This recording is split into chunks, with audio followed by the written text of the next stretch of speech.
చేప తిండి ఇస్తే తీసుకుంటారా? చిన్న పాపని వేసుకున్నావు, రాత్రి ఎక్కడ పనుకుంటారు? దోమతెర కూడా పెట్టుకో. చిన్న పాపని ఎండకి వేసినావు, డీహైడ్రేట్ కదా, ఇక్కడ పనుకోండి ఓకేనా. బ్రిడ్జి కాడ పనుకుంటావా? తీసుకుంటావా పనుకునేకి? పెద్దపా నిద్రపోతున్నావా? పనుకో, ఇది వేసుకొని పనుకో. ధర్మారావు ఏం ఇడ అనుకున్నావు? ఎవరు లేరా మీకు ఇక్కడ? ఇడే ఉంటావా నువ్వు? సర్లే ఎప్పుడైనా వస్తా అంటాం. మీ పాపని ఇటు ఎండలో చేసే బదులు పిలుచుకోమంటే ఆయనకు చెప్తా, ఆయనకు వస్తుంది. ఇచ్చి ఏందో చెప్తాడు అనుకోద్దు. ఉండలే తీసుకో, మీకే కదా. నీకు ఒకటి ఇమ్మంటాడు మీ డాడీ, ఇజ్జునా? ఏం పేరు నీ పేరు? దుర్గా. నువ్వు కూడా ఆడ పని చేసుకుంటుంటావని చెప్పు, అట్లాగే ఉంటే పోదు. సాపా దిండు రగ్గు ఓకేనా. ఏం పేరు నీ పేరు? ఇస్తామండి ఇస్తామండి. ఏం కావాలా పిల్లోడు? మనం కూడా ఇంకా ఉన్నారా ఎవరన్నా? ఇచ్చేకే ఉన్నాయి, దండి ఉన్నాయి, ఇస్తా. కానీ నేను పట్టించుకోలేదు.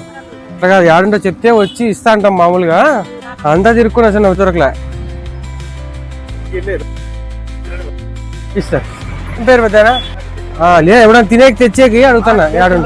ఏడుంటారా పెద్దపా? కొనుక్కునే కాదు, పెట్టుకు నీకే గుడి కాదు అనుకుంటావా? చెప్పింటే ఈసారి మళ్ళీ వచ్చినప్పుడు తిన్నావు కదా అన్నం, తీసుకోవా వద్దా? పనుకునేకి ఉంటుంది నీకే, తీసుకో పనుకోయడా ఓకేనా. జ్యూస్ తాతావా? ఏం వద్దంటే ఎట్లా బతుకుతావు? అయిపోయినా గ్లాస్ ఇచ్చిపోడా.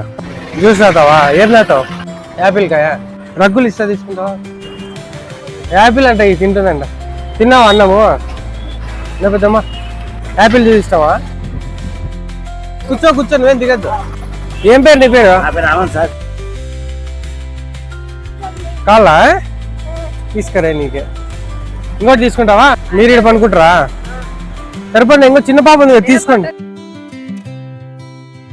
నా బర్త్డే సందర్భంగా చిన్న ప్రోగ్రామ్ అయితే చేస్తున్నాను.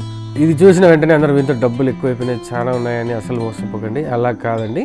మరి ఎలా పాసిబుల్ అయింది అంటే, నా బర్త్డే సెలబ్రేషన్, ఈవెన్ నా బర్త్డే డ్రెస్ కూడా నేను కొనుక్కోలేదు. ఒక కేక్ కొనాలన్నా మినిమం 1000 రూపాయలు అయిపోతుంది కదా, పార్టీస్ అవి అడుగుతారు కదా. సెలబ్రేషన్ సంబంధించి ₹1 కూడా ఖర్చు చేయకుండా నా బర్త్డేకి ఎంతైతే ఖర్చు అవుతుందో ఆ అమౌంట్ తో జస్ట్ ఈ చిన్న ప్రోగ్రామ్ చేసిన. అండ్ ఇంకో స్పెషల్ ఏమంటే, నా బర్త్డే సందర్భంగా అట్లీస్ట్ 1 డే ఫాస్టింగ్ ఉండడానికి ట్రై చేస్తాను. ఆకలి బాధ ఎలా ఉంటుందో తెలియదు కదా. లాస్ట్ టైం అయితే ఫుడ్ డొనేట్ చేసాము, అందుకు చాలా మంది నేను తిన్నామని చెప్పేసి ఎన్నికి పంపిస్తున్నారు. మనం ఏదో మన సాటిస్ఫాక్షన్ కోసం, మనకు వీడియో కోసం చేయడం కాదు, వాళ్ళకి అవసరమైంది మనం ఇవ్వాలి. కాబట్టి ఈ డిస్ట్రిబ్యూషన్ ప్రోగ్రామ్ చేయడానికి 3 hours తిరిగాను, అస్సలు మనుషులే దొరకలేదు. అంటే అనంతపూర్లో పేదరికం అనేది తగ్గిపోతుంది అనుకుంటున్నా. మహా అంటే తిప్పి కొడితే ఒక 50 మంది కనిపించుంటారు అంతే. అసలు ఇలాంటి బెగ్గర్స్ అనేది అంతరించిపోవాలి, ప్రతి ఒక్కరు సమృద్ధిగా ఉండాలి, మంచి రోజులు రావాలని మనస్ఫూర్తిగా కోరుకుంటున్నాను.